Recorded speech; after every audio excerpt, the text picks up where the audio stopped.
سورہ بنی اسرائیل آیت نمبر 23۔ اعوذ باللہ من الشیطان الرجیم، بسم اللہ الرحمن الرحیم۔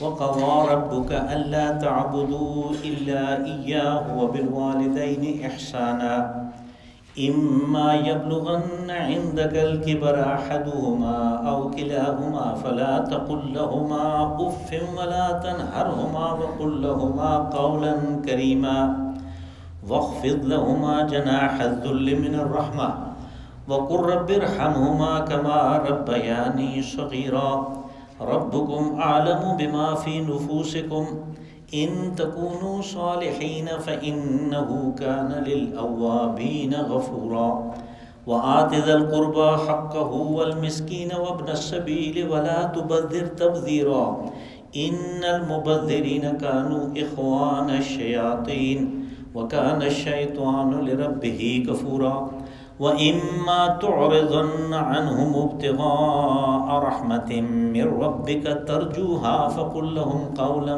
ميسورا ولا تجعل يدك مغلولة إلى عنقك ولا تبسطها كل البسط فتقعد ملوما محسورا إن ربك يبسط الرزق لمن يشاء ويقدر إنه كان بعباده خبيرا بصيرا صدق اللہ العظیم۔ وقضى ربك ألا تعبدوا إلا إياه وبالوالدين إحسانا، اور تیرے رب نے فیصلہ کیا کہ عبادت تو صرف اللہ کی جائے گی، لیکن والدین کے ساتھ بہترین حسن سلوک ہوگا۔ اما يبلغن عندك الكبر أحدهما أو كلاهما فلا تقل لهما أف ولا تنهرهما، تو اگر ان دونوں میں سے جو والدین ہیں کوئی ایک یا دونوں بوڑھے ہو جائیں تو ان کو کوئی ایسی بات نہیں کہنی کہ جس کے اندر کوئی نفرت کا پہلو ہو، اف جیسے بات پہ کہہ دیں، اور نہیں ان کو جھڑکنا ہے کسی بات پہ۔ وَقُلْ لَهُمَا قَوْلًا كَرِيمًا، اور ان کے ساتھ بہترین اچھی بات کریں۔ وَاخْفِضْ لَهُمَا جَنَاحَ الذُّلِّ مِنَ الرَّحْمَةِ وَقُلْ رَبِّ ارْحَمْهُمَا كَمَا رَبَّيَانِي صَغِيرًا، اور اپنے اطاعت کے بازو ان کے لیے کھول کے رکھیں۔ اور وَاخْفِضْ لَهُمَا جَنَاحَ الذُّلِّ، یعنی بازو اطاعت کے کھول کے رکھنا مطلب ہے ہر بات کو قبول کرنے کے لیے تیار ہے۔ وَقُلْ لَهُمَا قَوْلًا كَرِيمًا وَقُلْ رَبِّ ارْحَمْهُمَا كَمَا رَبَّيَانِي صَغِيرًا، اور ان کے لیے یہ دعا کرتے رہیں کہ یا رب ان کے اوپر رحم کرو جیسے انہوں نے مجھے بچپن سے پالا پوسا۔ ربکم اعلم بما فی نفوسکم، آپ کا رب جانتا ہے، بہترین جانتا ہے جو کچھ آپ کے دلوں میں ہے۔ ان تکونوا صالحین فإنہ کان للأوابین غفورا، اگر تم اچھے بنو گے تو پھر رجوع کرنے والوں کی غلطیاں وہ معاف کر دیتا ہے۔ وَآتِ ذَا الْقُرْبَى حَقَّهُ وَالْمِسْكِينَ وَابْنَ السَّبِيلِ وَلَا تُبَذِّرْ تَبْذِيرًا، اور جو رشتہ دار ہیں ان کا حق لوٹا دو، اور مسکین کو بھی اور مسافر کو بھی، اور مال کو اللے تللوں میں مت اڑاؤ۔ ان المبذرین کانوا اخوان الشیاطین، اور جو مال کو اللے تللے میں اڑاتے ہیں وہ شیطان کے بھائی ہیں۔ وَكَانَ الشَّيْطَانُ لِرَبِّهِ كَفُورًا، اور یاد رکھو یہ شیطان اپنے رب کا بڑا ہی ناشکرا ہے۔ وَإِمَّا تُعْرِضَنَّ عَنْهُمُ ابْتِغَاءَ رَحْمَةٍ مِّن رَّبِّكَ تَرْجُوهَا فَقُلْ لَهُمْ قَوْلًا مَيْسُورًا، اور اگر آپ کسی سوال کرنے والے سے اعراض کرنا چاہیں، یعنی اس کو انکار کرنا چاہیں اس وجہ سے کہ آپ خود اپنے رب کی رحمت کے امید میں ہیں، یعنی آپ کے پاس کچھ نہیں ہے، تو پھر ان کے ساتھ خوبصورت بات کرو۔ وَلَا تَجْعَلْ يَدَكَ مَغْلُولَةً إِلَىٰ عُنُقِكَ وَلَا تَبْسُطْهَا كُلَّ الْبَسْطِ، اور نہ تو اپنے ہاتھ گردن کے گند باندھ کے رکھو، یہ تعبیر ہے کنجوسی کی، اور نہ ہی بالکل کشادہ کر دو۔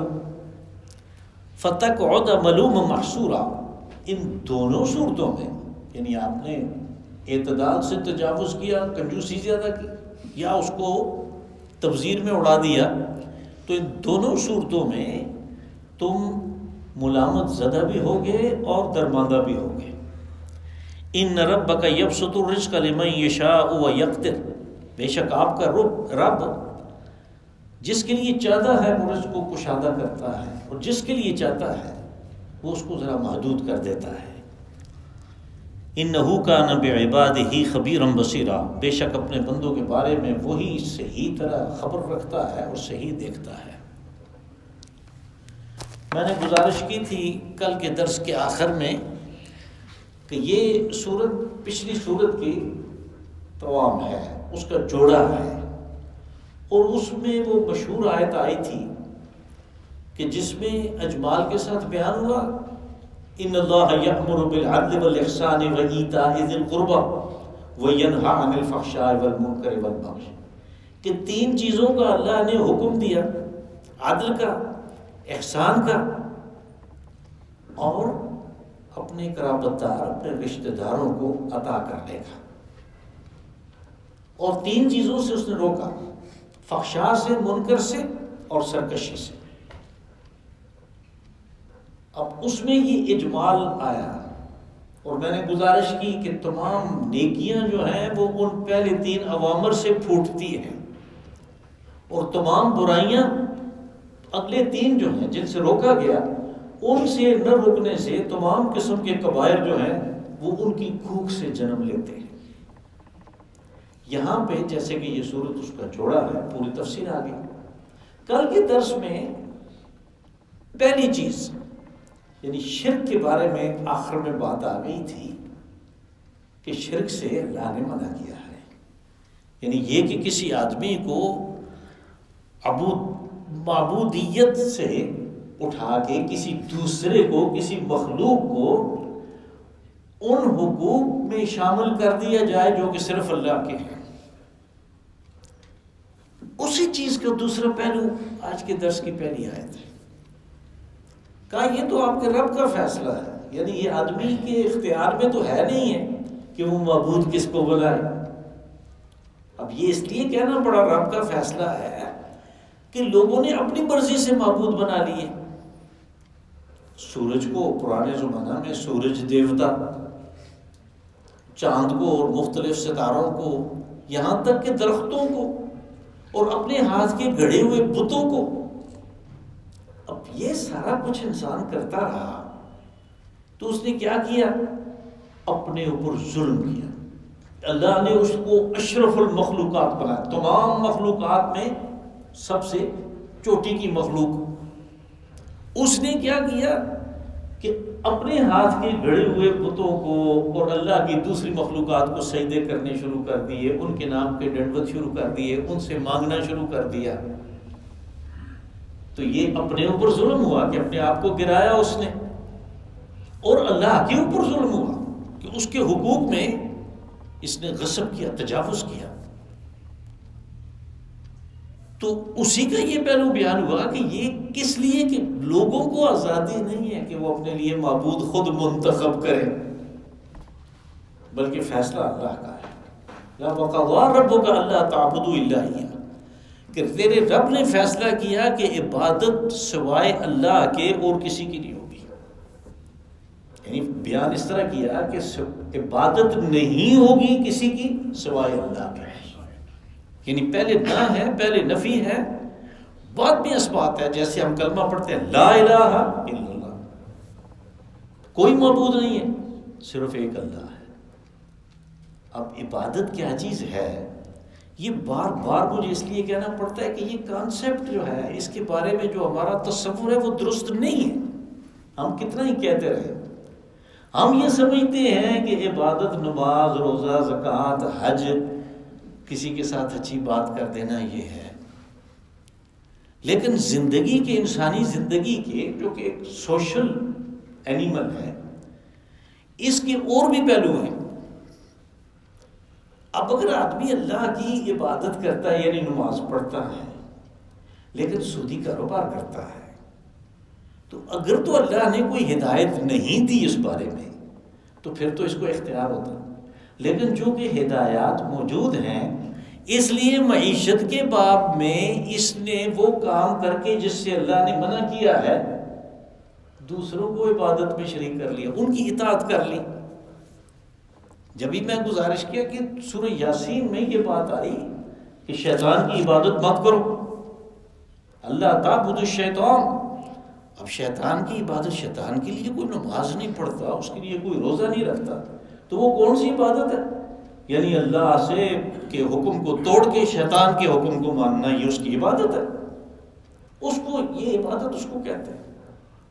بس زندگی کے تمام شعبوں میں، جس میں عبادات بھی ایک شعبہ ہے، اس کے بعد اقتصادیات بھی ہے، ہماری سیاست بھی ہے، ہمارے معاملات بھی ہیں، یہ سارے شعبوں میں اللہ کی بات کو ماننا اس طریقے پہ جس پہ رسول علیہ الصلوۃ والسلام نے بتایا ہے، یہ تو اللہ کی اطاعت ہے۔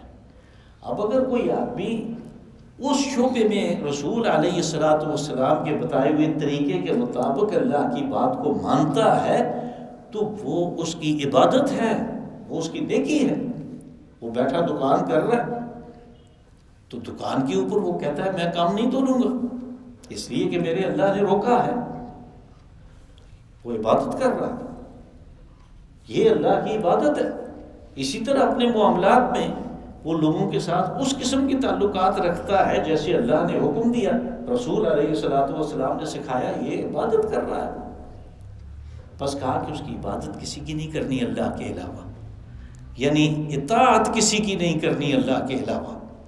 ہاں، جو کوئی بھی آپ کو کوئی بات کہتا ہے وہ اللہ کے حکم کے مطابق ہے تو آپ یہ پھر اللہ کی اطاعت ہے۔ یعنی اس کو اصول کے طور پہ رسول اللہ صلی اللہ علیہ وسلم نے بیان فرمایا کہ لا طاعت لمخلوق فی معصیت الخالق، کہ آپ مخلوق کی اطاعت اس طرح نہیں کر سکتے کہ اس اطاعت میں خالق کی نافرمانی ہو جائے۔ خالق کی نافرمانی کرتے ہوئے مخلوق کی اطاعت نہیں ہے۔ خالق کی بات کو اگر کوئی دوسرا بیان کر رہا ہے تو وہ کر سکتے ہیں۔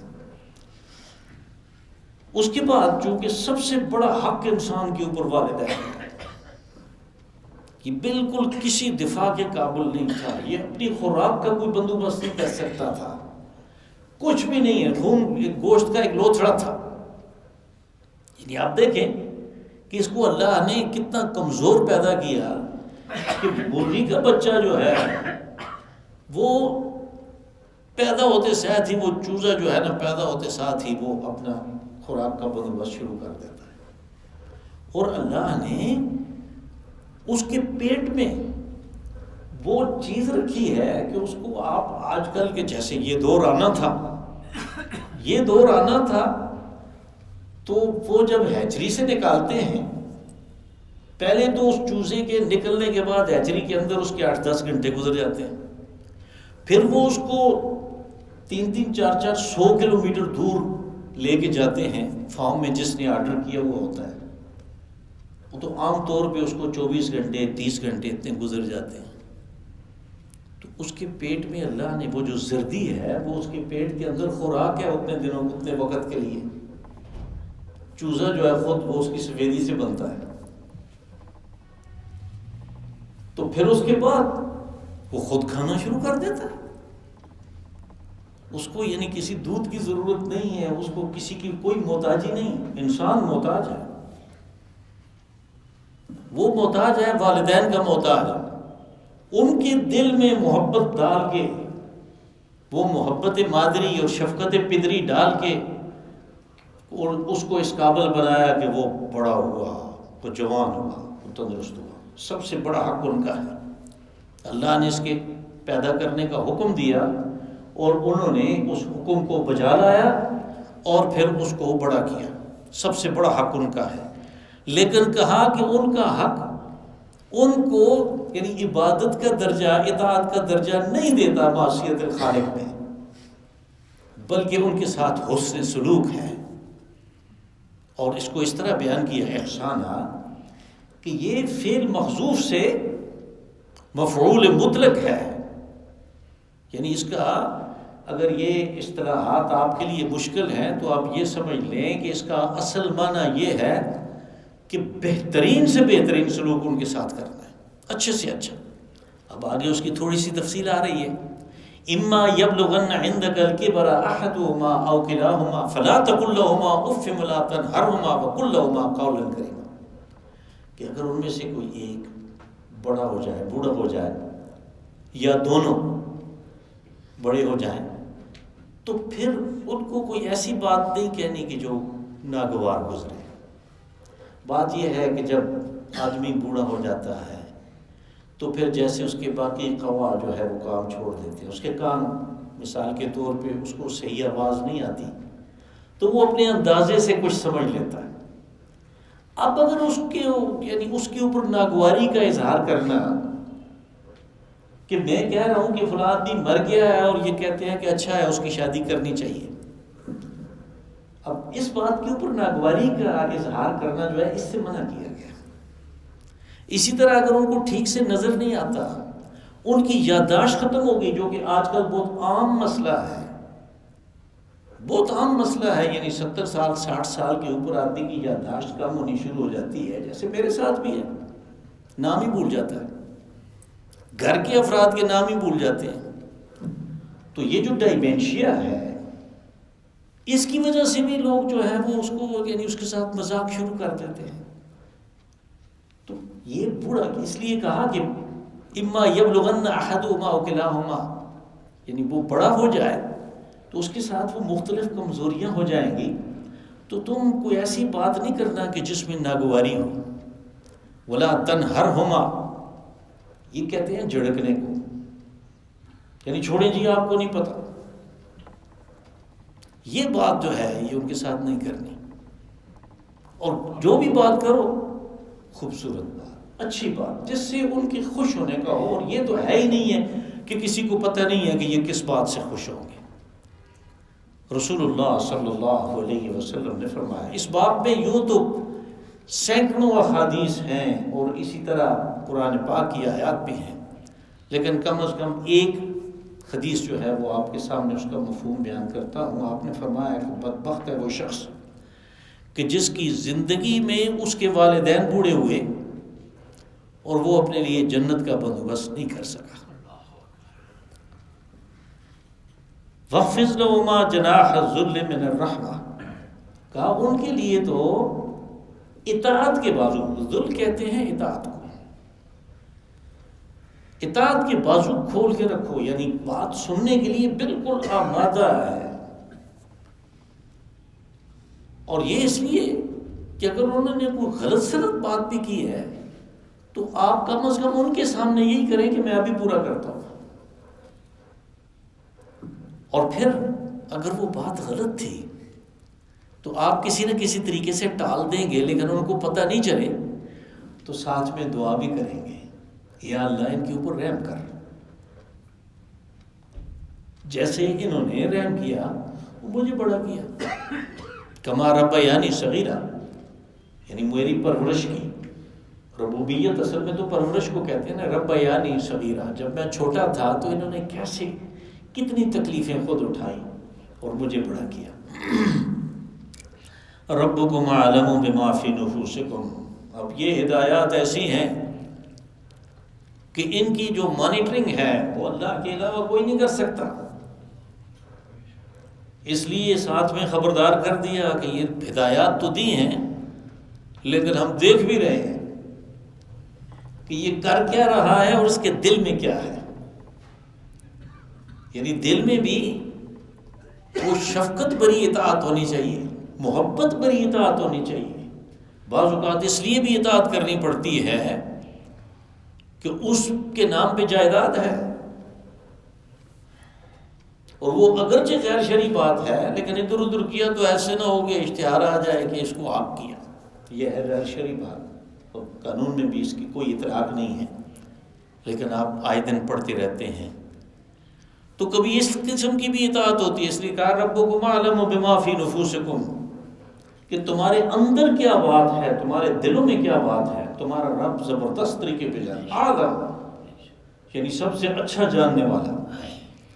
ان تکونوا صالحین فإنہ کان للأوابین غفورا۔ اب یہ ہے کہ آدمی بعض اوقات جلدی میں فیصلے کرتا ہے، تو اس جلدی میں فیصلہ کرنے کے دوران غلط بات ہو گئی، غلط فیصلہ ہو گیا، بعد میں اس کو خیال آیا کہ انہوں نے بات تو ایسی کی لیکن میرے تو والد ہیں، میری تو والدہ ہے، تو مجھے یوں نہیں کرنا چاہیے تھا۔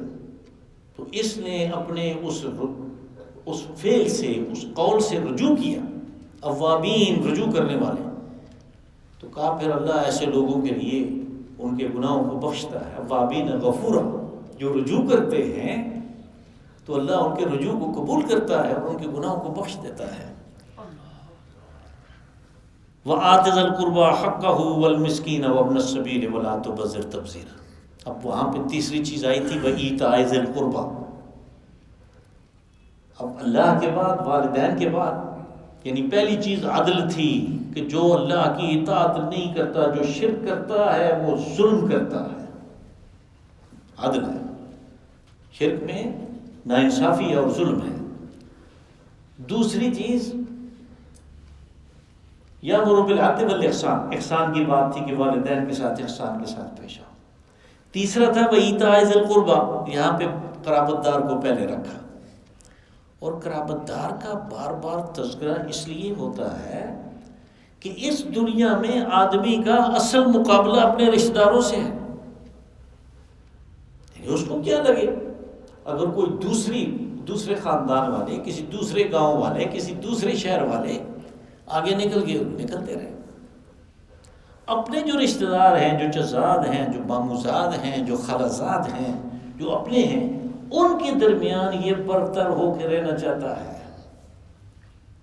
اب اس جذبے کی وجہ سے، اس رجحان کی وجہ سے یہ ہے کہ اگر ان میں سے کوئی ضرورت مند ہے تو یہ اس کو ضرورت مند ہی رہنے دیتا ہے کہ اس کو میں نے دیا، میرے پاس کم ہو جائے گا، اس کے پاس زیادہ ہو جائے گا، تو یہ تو میرے برابر میں آ جائے گا، اس کو پاؤں پہ کھڑا کرنے کی کیا ضرورت ہے۔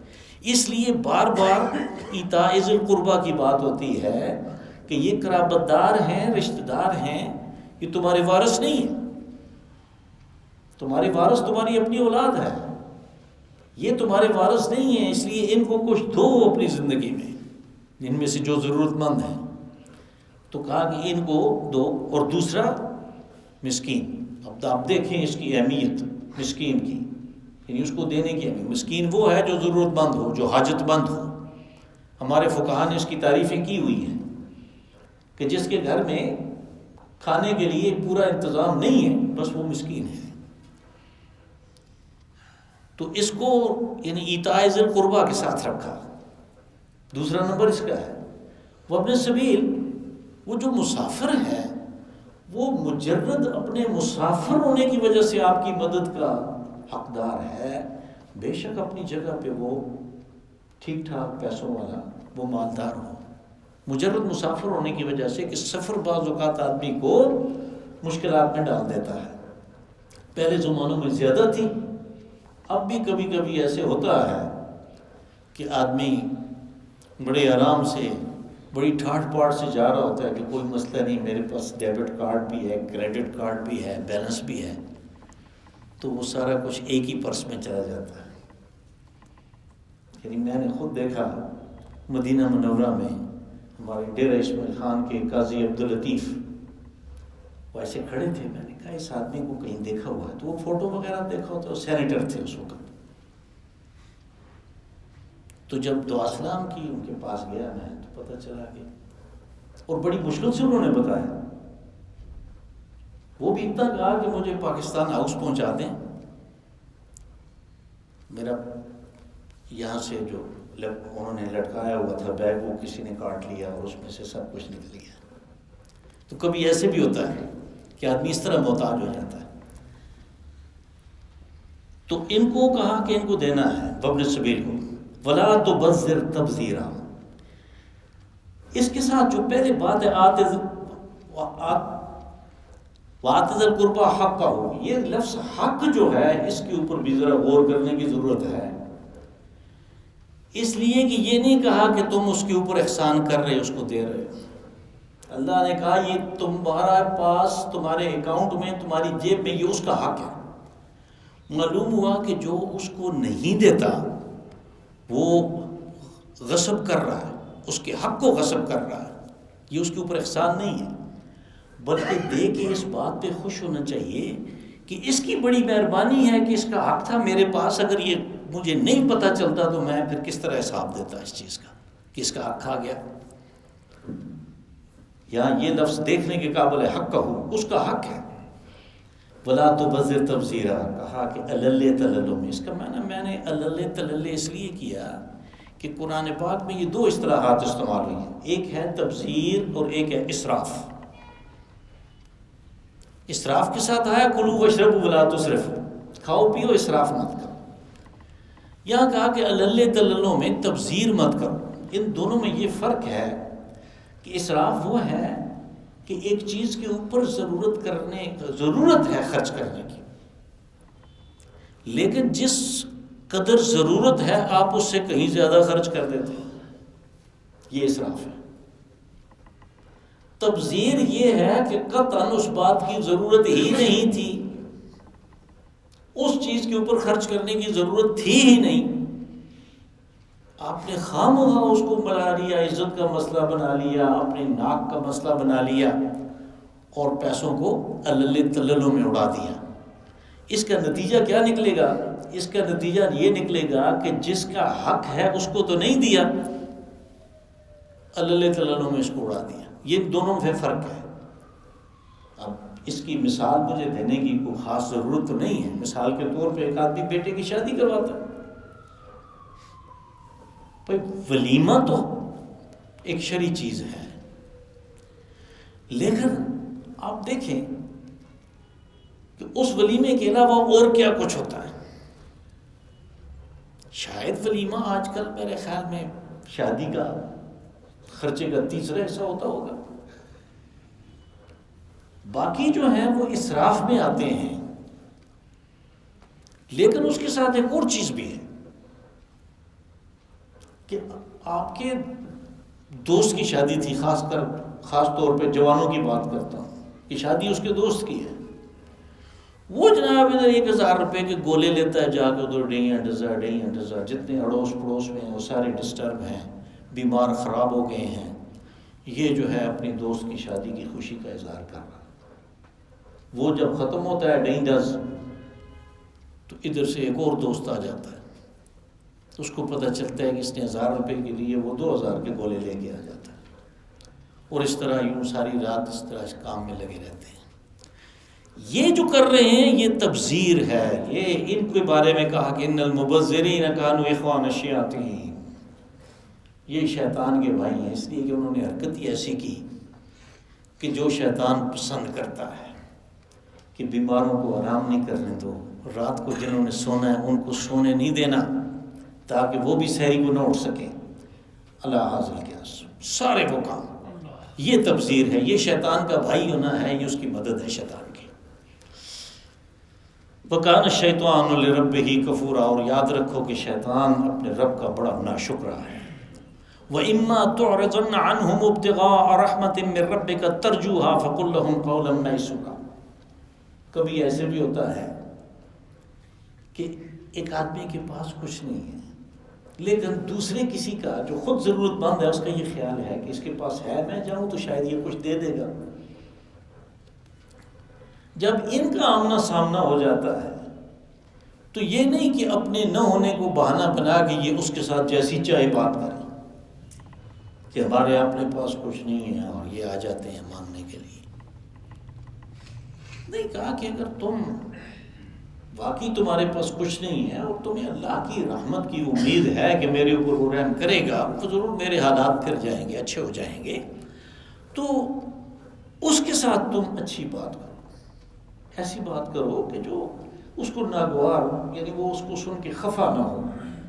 اور پھر پہلے اس بارے میں بتا دیا گیا کہ قول معروف، کہ اگر تم نے دینا کچھ نہیں ہے تو پھر ایسی بات کرو کہ بھئی اس وقت مجھے معاف کرو، میرے پاس کچھ نہیں ہے، اس کے ساتھ وہ بات نہ کرو کہ جس کے اس کو ملے بھی کچھ نہیں اور ساتھ میں ناگواری اور الٹا وہ پریشانی لے کے جائیں۔ ولا تجعل يدك مغلولة إلى عنقك ولا تبسطها كل البسط۔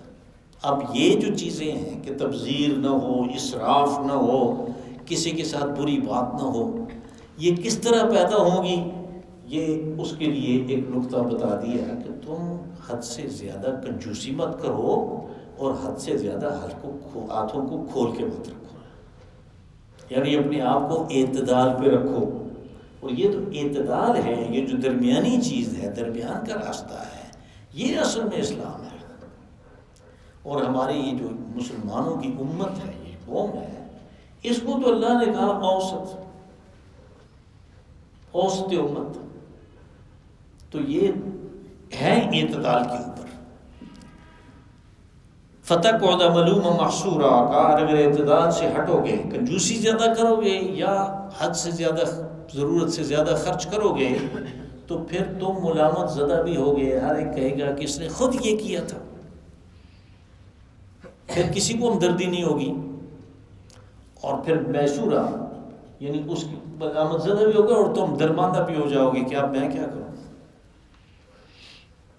ان ربک یبسط الرزق لمن یشاء ویقدر، لیکن یہ ہدایت دینے کے بعد اس بات کو واضح کر دیا کہ یاد رکھو تمہاری تدبیریں جو ہیں وہ تمہارے رزق کو نہ کشادہ کر سکتی ہیں نہ تھوڑا کر سکتی ہیں، یہ صرف احتیاط تم نے کرنی اپنی طرف سے، ورنہ اصل چیز یہ ہے کہ کس کا رزق زیادہ ہوگا، کس کا محدود ہوگا، یہ فیصلہ اللہ نے خود کرنا ہے۔